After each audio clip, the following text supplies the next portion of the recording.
So what's in the works here? I mean, you got your speech ready because you're on a little bit, well, at what, 10:30 today? I'm the last speaker today. Last speaker. So they only still give me 10 minutes to get my stuff in. And we're going to go back about what we did last year, and which involves a lot of workforce development and training stuff that we did. We raised teacher salaries last year. You know, we'd like to do that again. We put the video in all of the Senate hearings, and we're going to be doing redistricting hearing, Paul. I don't know if you know this or not, but we've got like 8 or 9 of them scheduled all over the state, and I have arranged for them to be live cast. So they'll be webcasting those, and they'll be archived. You can see them at night. What all your people in Mississippi say ought to be done about redistricting in the state. Is there anything you can say that's probably going to happen that people need to get ready for as far as any changes, major changes? We know that population shift is continuous. It's so fluid over the last 20 or 30 years. It doesn't seem to be subsiding, and most of that's going to be in the Delta compared to central Mississippi, the hot spots around Jackson suburbs, certainly in the North Mississippi area. DeSoto County. And Harrison. So what do you think is going to happen? Harrison has come back after the hurricane, and then, of course, your Rankin-Madison area has grown significantly. Vicksburg is about the same. Meridian's grown just a little. The Tupelo, northeast Mississippi, has grown well, and DeSoto, of course, has grown well. In the Delta, we have what they refer to as, in the demographics, as out-migration. So clearly we're going to have less people there than not. Our first goal, Paul, really is to set the congressional seats up. The 4 congressional seats that Mississippi will keep, we've got to do the lines for them. And that involves a lot of different things, you know, geographical areas, what works with work, and there's some history there. Right now we have one district that runs the whole length, pretty much the length of the Mississippi River. And then we have the other ones divided up in the north, central, and South Mississippi. But are you going to have to, because the BVAP is going to, black voting age population is going to be something that the feds are going to look at, how do you do that to massage that out-migration up in the Delta area? Well, it's hard. The question becomes, at what point does a black voting age population provide sufficient for an African American to be elected to the Congress? The whole thing, that how you go through that process. We got sued in Senator Thomas's case. When I first started the Senate, we got sued. Senator Thomas. Senator Thomas is from Yazoo City. It's a Madison, Yazoo City, up to Hollandale area, parts of the Delta, over to Issaquah County. And there was a claim that it was not racially sufficient. The federal court, it was 51% African American and 49% Caucasian. In the end, the court, the lawyers for the other side argued that it had to be 58 to 60% African American to ensure an African American got elected. And if the courts stay with that, we have to come up with a 60% African American federal district. It's got to be done by when?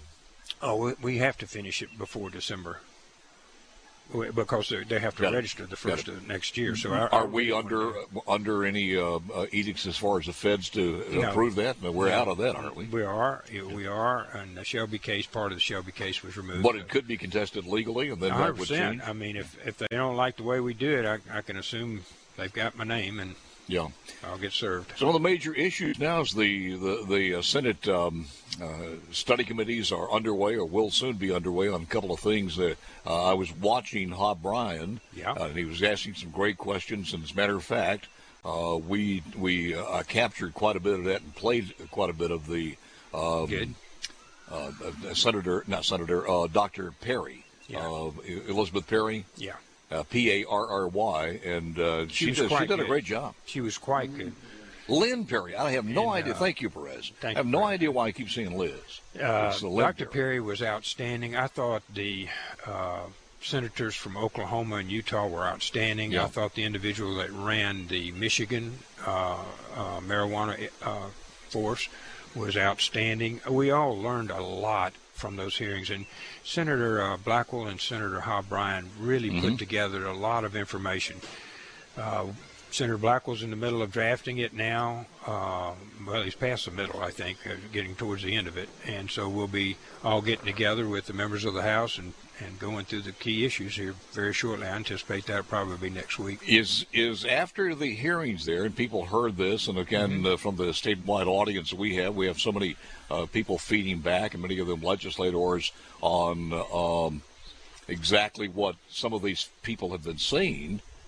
Is there some doubt that this thing may not pass?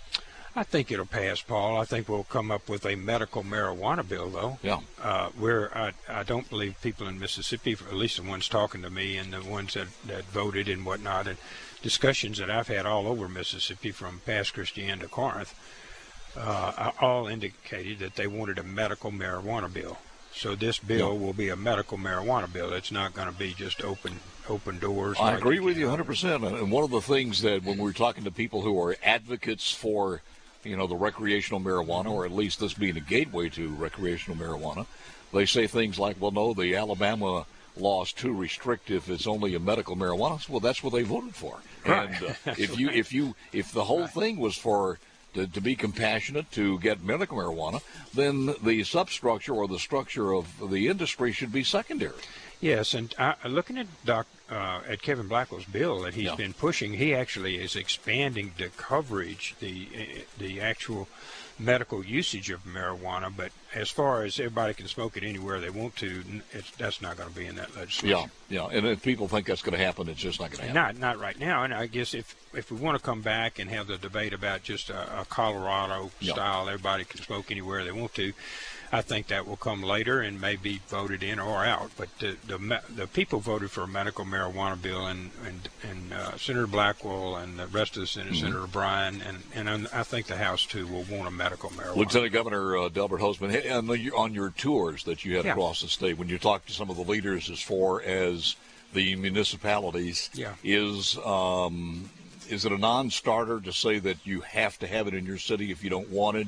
Is the opt-out still a part of Senator Blackwell's bill or possibility? We will have an opt-out. Will be an opt-out. There will be an opt-out. I met with, I spoke at MML yesterday morning, actually, in Gulfport, and we had a lot of conversations with them over the last few days, their leadership teams and whatnot, and they were very adamant. And I noticed in Michigan, out of like I think 1,000 cities, only like 150 or 200 of them actually opted in. So there'll be an opt-out provision, and there should be an opt-out if your city doesn't want to have Any idea on taxes real quick before the segment ends? Yeah, I expect taxes to be similar to the taxation on other products. 7%, around 7%? Yes, that's what I would anticipate. I want to move this conversation to the Medicaid expansion when we come back. Okay. With the Lieutenant Governor, live at the Neshoba. I do believe that's Foggy Mountain Breakdown. I know, it's good, ain't it? Yeah. There ought to be some fiddles around here every once in a while. There are. I mean, you can hear them late at night up here. Lieutenant Governor Delbert Hosemann, who's been speaking at the fair for a while now, and you've been 14 years. 14 years. Come back every year, and I ran the race for 2 years. Yeah.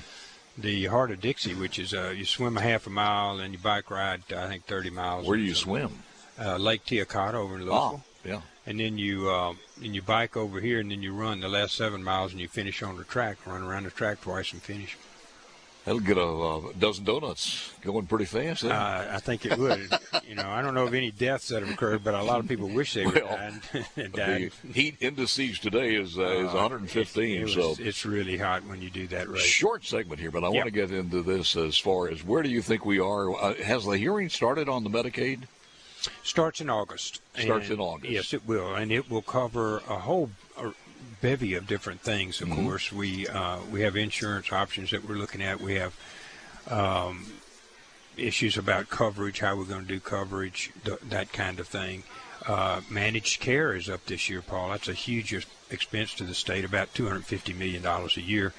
And as you know, the Centene contract been done? No, it has not. And as you know, Centene was sued, and then they settled and gave the state, I think, $55 million. Right.